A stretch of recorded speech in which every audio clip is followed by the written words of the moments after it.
Aujourd'hui, je vous propose de comparer une chemise du 18e siècle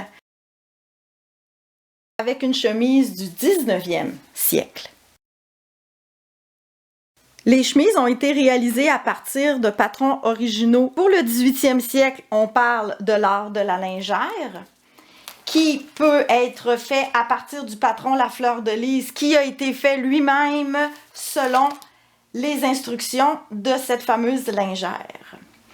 Pour 1830, on parle du Work Woman Guide de 1838 et les instructions sont ici. Les deux chemises ont la même largeur, mais le pan de devant de la chemise 1830 est 6 pouces plus court que celle de 1750 et le pan arrière de 9 pouces. Entre 1750 et 1830, la différence entre les pans de devant et les pans de derrière a réduit presque de moitié. Que ce soit pour la chemise de 1750 ou de 1830, la longueur peut surprendre, mais c'est tout à fait normal parce qu'à l'époque, les pans étaient croisés dans l'entrejambe afin de former un caleçon. Au niveau des aisselles, la transformation est remarquable. On est parti d'un tout petit gousset ici pour arriver à ce très gros gousset.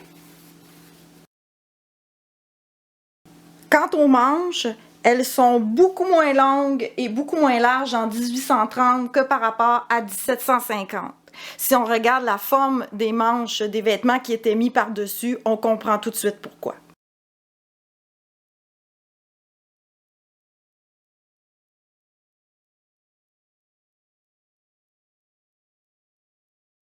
La mode a aussi influencé les poignets. Donc, on est parti d'un tout petit poignet vraiment là, très étroit à un poignet beaucoup plus large rendu au 19e siècle.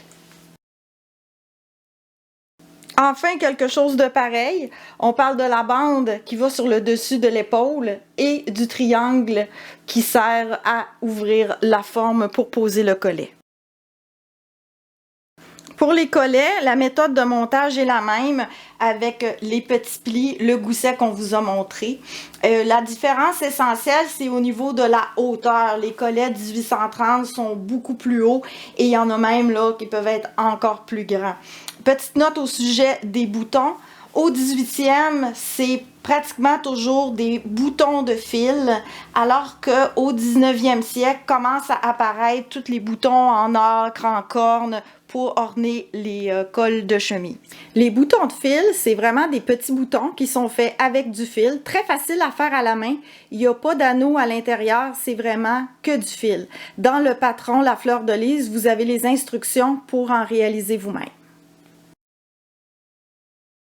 Au devant, il y a eu une grande fente. Celle de 1830 est environ 1 pouce de moins que celle de 1750 et où en 1750, le gousset de renfort est un petit cœur. En 1830, c'est simplement un petit gousset en forme de triangle.